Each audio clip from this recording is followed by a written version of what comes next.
In this episode of India Glitz presents Cut to the Cinema with Rukshant, I have the one and only BBC Vidhu Vinod Chopra, sir. Hello, sir. Welcome to my show. Thank you. Sir, my show's name is Cut to the Cinema. Cut to is a Tamil word. In English, they would call learning cinema. So, so it's a great honor and pleasure to have you in my shows. And first of all, I've seen the film of yours, which is 12 Fail. I've just shared some of my thoughts. How did I feel after watching that film?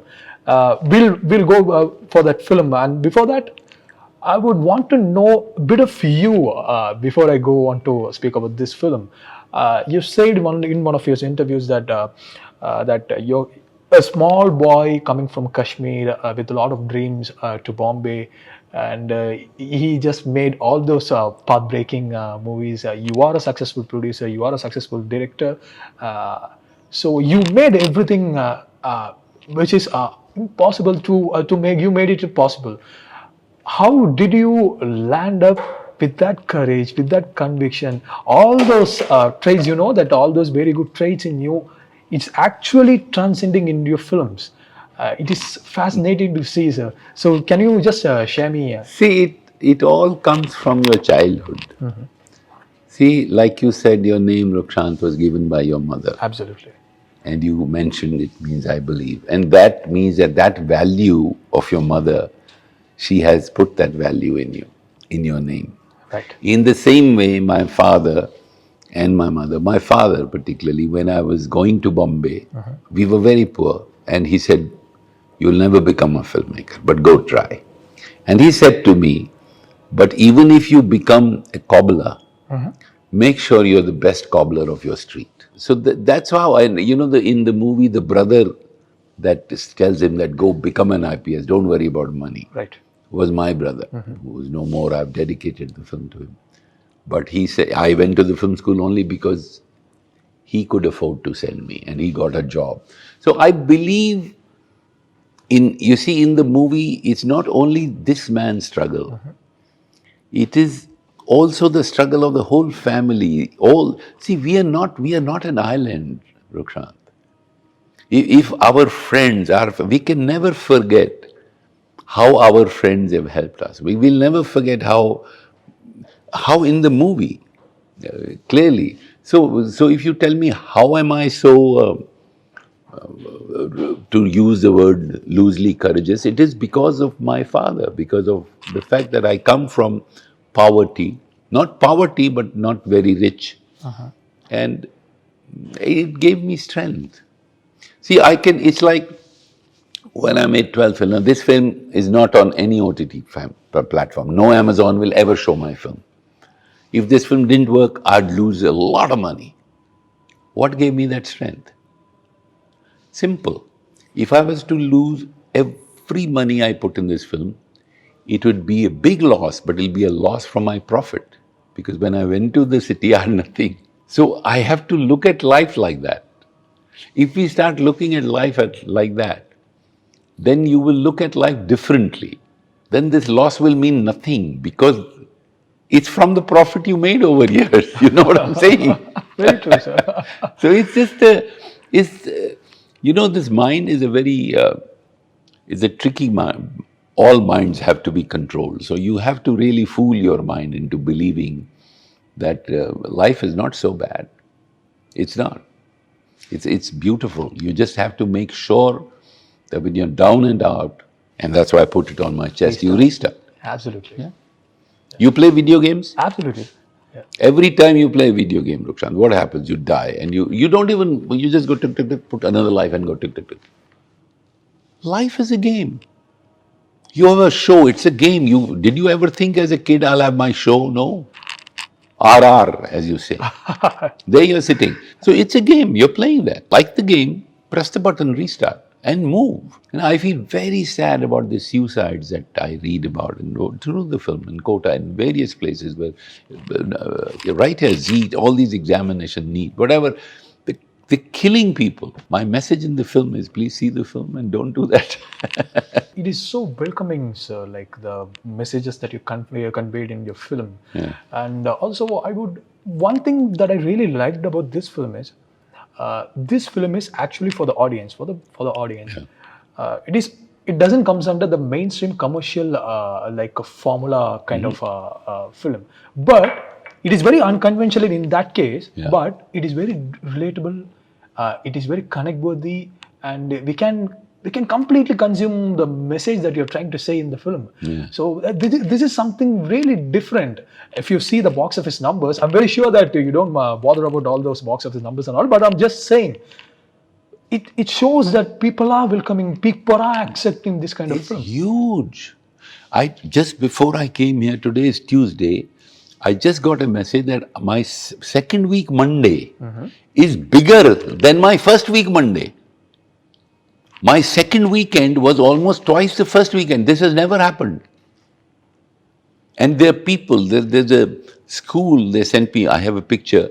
The schools have put, this is a school in Kandivali, the teacher has put on the board for Diwali, she says, happy holidays, hashtag we'll restart on 16th November, so I guess the holidays till 16th. Then he says, things to do at home. Number 1, homework. Number 2, see 12th fail with family and friends. Oh. It's on the class, I mean, she's written it on the board. It's on the chart. It's amazing. You know, so what is happening is that it's not, people are seeing the film, but the point is, it's touching their lives. It can change their life, which is what I say. I don't know how long I'll live, but this film will live much longer than me. Now, if I had done some rubbish and made 1,000 crores or 2,000 crores, I would die, the money would go to corrupt my son, because it's corrupt money. It will corrupt him. Now I will go and I'll leave behind a film. 50 years from now, some kid in Coimbatore will see my film and get inspired and say, you know what, I can restart. This is the meaning of life. This is what we are meant to do as human beings. So I know that you've spent 4 to 5 years for this particular project to deliver it to the audience. So while making that movie, like while the process, while making that film, did you feel that, okay, right, this is going to stay forever and I'm just making a masterpiece for the audience to witness? No, you see, I do my best. Now, I couldn't do better than this. I've done things that are crazy. It's like I've driven the actor. 1 year I rehearsed with him. 3 months he had to stop shooting. He had to go and burn his skin in chambal so that I don't use any makeup. I don't know what will happen to that movie. All I know that I'm making it with all my honesty. And that comes through. And then if people like it, like they're loving this one, it makes me happy, of course. But that's not the driving force. Right. My driving force is that I have a thought in my head which I want to convey to people. That, have I been able to deliver that message or not? Whether it is all is well, whether it is a restart, whether it is all the things I'm saying in the film. There's a very important line in the film. She says, how will you study in such darkness? He says, I'm not afraid of darkness outside. It's the darkness within that scares. Absolutely. Even when you talk about the film, there are so many heroic moments that I would like to address a few things. The one time when the hero would go back to his that police character who had inspired him earlier in his life, he'll just go and give his marriage invitation. There you can see a solid heroic moment over there. And also after he wins is a examination of the results that comes out, there is a potential moment to elevate that particular scene in a different way. What I'm trying to say. So, but you didn't opt any of those fancy things, which may be a right word, I don't know. But you stick to your basics. You just stood by your approach of storytelling. The impact of the movie is heavy, but you could have made that possible in a possible way, but you didn't do that. How did you think that? See, because it's a real film. See, what's very important, if let's say when he passed and I used music, dun, dun, dun, dun, dun, and he goes, dun, dun, dun, dun, it's false. The real happiness is within you. See, unfortunately now in most movies we use this heavy music, dum, dang, and the music is telling us how to think. Right. we are not really watching, we are listening now. So the idea was to actually use very little music and make the film look so real. What happens in real life when you're happy? Now, you were happy seeing this film, you recall. All you did was you had a smile, RR, and you said, that was a very nice moment. You don't get up and say, oh, that was a very nice. That's all over the top. It's not real. So if you're making a movie that is real, well, if you're making an over-top film, let's say you're doing a murder mystery or a killer, sure, do that. But in a real movie, you have to be real. So all your movies that you made had all those intentions of noble thoughts. Even the movies that you produced, especially your collaboration with Mr. Raju Irani sir, it had all those global, like noble kind of thoughts and ideas. Coming back to that point, as a filmmaker should not propagate, or a filmmaker should not like sell his ideas to the audience. Right. But that particular film should create an impact within the audience themselves. How do you see this, sir? Like all your movies have these solid messages, but it doesn't feel like that you are just insisting them the message that you're trying to say, but we just get all those messages when we leave the theatre halls. How do you define that? I think it's all about honesty, RR. It's about how honest you are as a filmmaker. It's like, I didn't sell this film to any Amazon or anybody. Why? I want people to go to the theatre together to experience, to learn. So my intention to make this film was honest. Therefore, my lines will be honest.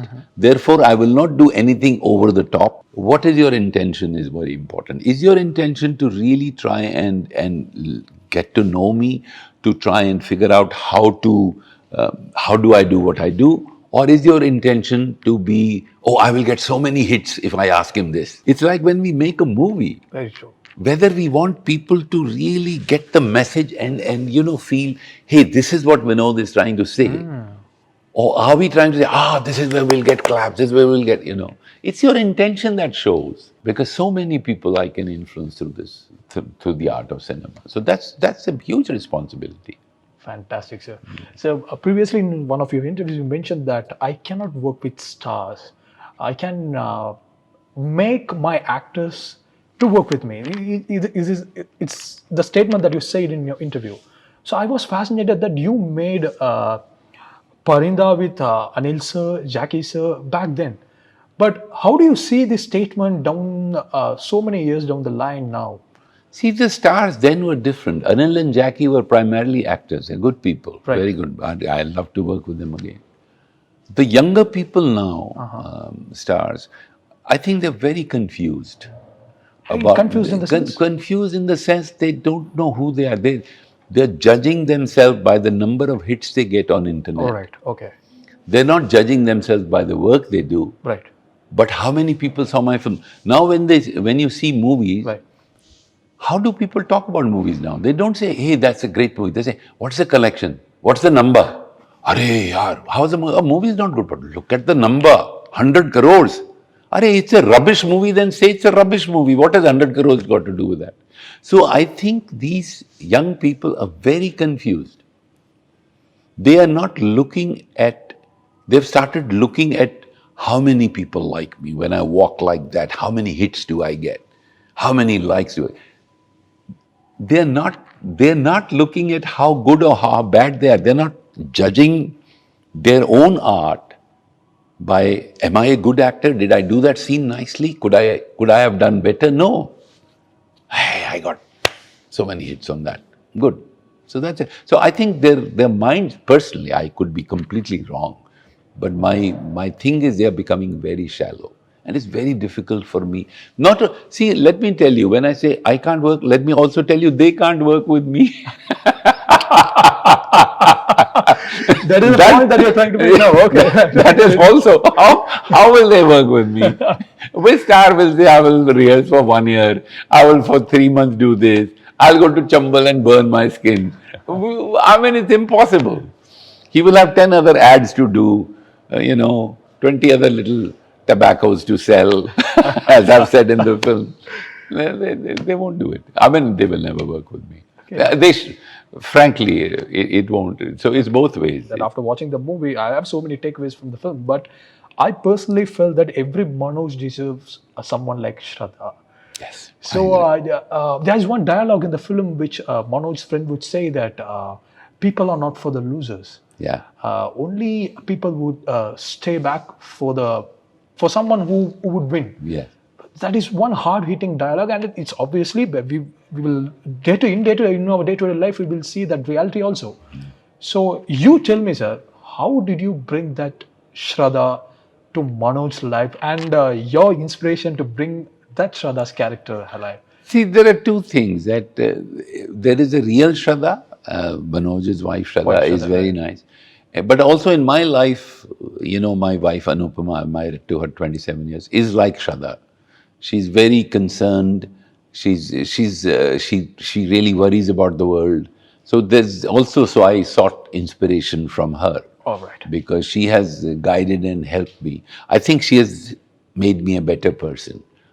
27 years back when I married her, I was very brash and very violent and very angry man, and I'm not angry anymore.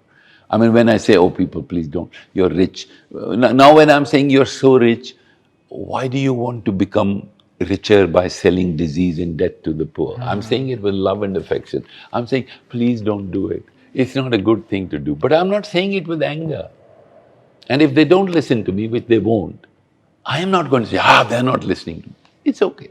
This I learned from Anupama. So really, in my life, there is a Shraddha too.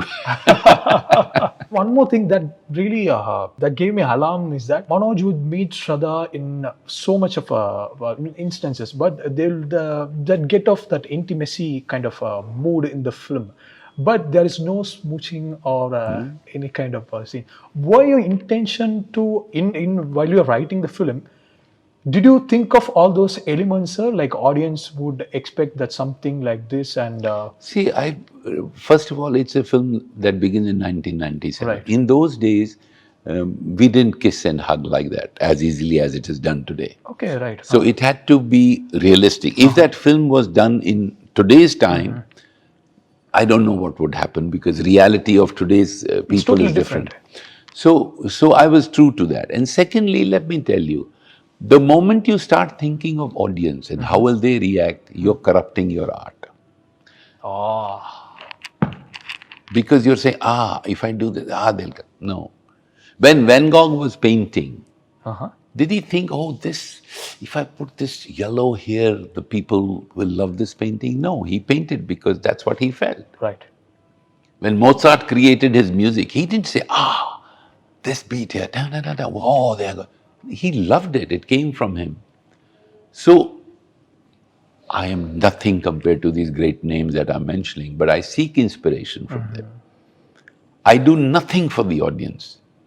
I make a film that I believe in, and I hope that they like it, and I hope it helps them and it changes their lives. Like making this film has changed my life. Look at this restart thing I'm wearing. Because I believe. So it's not, I'm not thinking of my audience. Never. In none of my films. You don't. Because then you're completely, your art is corrupted. Totally. Totally corrupted. Yeah. Right. Your approach of using the music in a very minimalistic way, that actually fascinated me in another way also. So I heard that you brought the rights of Pather Panchali musical rights, but you didn't use that. Instead recreated something else in the film. But the usage of the music was very minimalistic, but it was so effective when you watch the film. How did you bring that usage of music, sir?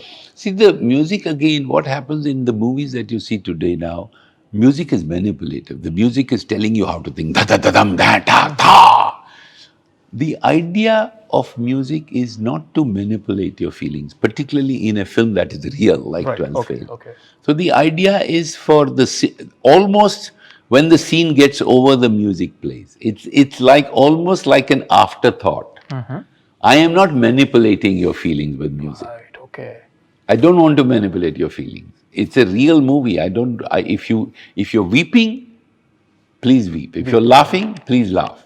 But I am in my music, I'm not going to tell you, hey, now you laugh. Now it's weep, now there's a silent, there's a sarangi so I don't want to manipulate your feelings, RR. Why should I do that? You have loved this film, and so many people have loved this film because they've sat there and they have subconsciously realized that I am not manipulating their feelings at all. People in the theaters, I am told, are standing throughout the end titles and clapping for 5 minutes. Why? Because somewhere the film has touched their lives and I have not manipulated them. It wouldn't happen if I had used music differently, I think. So yeah, as a filmmaker, you could have sensed all these years that what kind of movement that is happening within the industry and within the people and the people's mindset of viewing a particular film. You making films in a parallel movement back then to you making 12 Fail now. What did you learn all these years, and what's the one thing that you are taking from the audience, like how they are giving the love and support for this particular film? How do you see these differences? There is, of course, there's a lot of people who are going to watch the mainstream commercial movies and they are coming to 12 Fail with same amount of love and affection they are giving to this film as well. So what do you see the change? See, I think an honest film at any given moment will talk to people. I think, see, the times have changed because the speed of life has changed. Right. But I strongly believe, like I've said in the film, that if you make a film like 12 Fail, it's bound to be a big hit. It's simple. You just have to make a film like 12 Fail, which we were very fortunate enough, by me and my crew. We worked very hard. We were lucky that we could put it all together. Let's put it that way. So in the climax of the film, I really love this particular scene where Manoj would go and sit for his final examination. There are this discussion that would happen that whether we can select him or not. But there's one person who just say that we should give him a chance for his honesty. Right. Can you say one particular moment in your life which happened in a similar way that you showed me? Let me tell you, you've taken me back in life. When I came from the film school, I had made a film called Murder at Monkey Hill, which won the national award.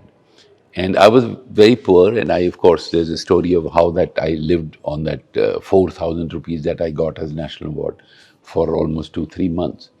And then there was one Mr. Shastri, who was the head of Doordarshan, who called me, had seen the film. And he said, I cannot give you too much money, but I'll give you 500 rupees for dialogues, 500 rupees for costumes, 500 rupees for screenplay. He could not sanction more than 500. And 2,500 to direct. Right. So that became 5,500 rupees.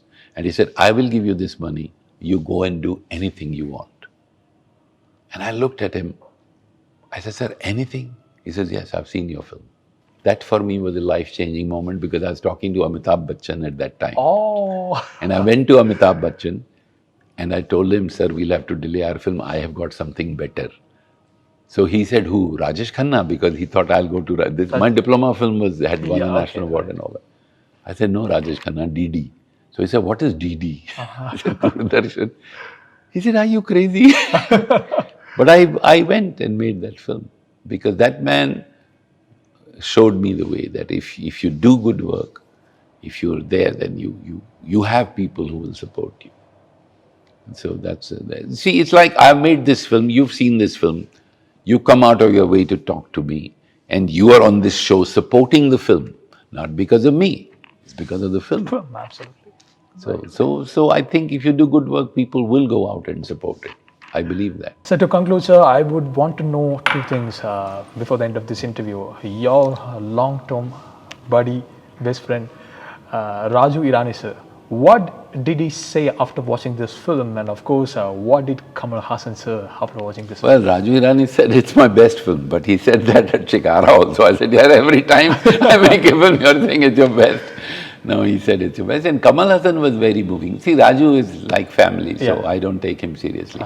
But Kamal, I was very touched because Kamal actually went and said that this film gives me hope. And for him to say that, he said, it gives me hope that if you make a story like this, it will work. I was very moved by Kamal. That's why I came here for his Absolutely, birthday. sir. I was very touched because Kamal didn't have to do it. And he also, we had a festival, 45 years of my cinema. He came to Bombay for that. And I was very touched. Frankly, Kamal Haasan, I have to thank him for his generosity, because for him to see the film and to then praise it, he was emotional at the end of it, the way he said that. He said many nice things, so he's a good man. You dubbed this film in Tamil, Telugu, and in Malayalam probably. Kannada also. So your core intention, your core idea for the audience to just watch this film. That's it. Exactly. Why did I dub in Tamil? Because I did one interview, right, and that gentleman saw the Tamil version. I saw the Tamil version, sir. There you go. There you go. My idea was to show it to people. See, the idea is not to make extra money from Tamil Telugu. I have enough. I'm 71. I can live like this till 101. So money doesn't drive me. Right. But I wanted to reach people. Why I'm coming here talking to you guys? Because I want people in Tamil Nadu to see your interview and see this film. It can help them. And that'll make me very, very happy that I touched, people of my country all over, from Kashmir to Chennai, so to say, So that's why I dubbed it. Actually, when I was dubbing it, they said, oh, iski to dubbing cost bhi nahi niklegi. Right. To translate, they said, you won't even recover your dubbing cost. I said, I don't care. I want it dubbed. I want people to see it. As a film viewer, I would like to say this thing. You should continue to make films which touches your heart, sir. Thank you. Because we'll get inspired. We are getting so much of that connection, and you could see within my eyes I can. That's right. How enthusiastically I'm speaking to you. And thank you so much for always inspiring. Thank you. Please do the same. Thank you. I will, I promise. Thank you. Thank you, sir. Bye.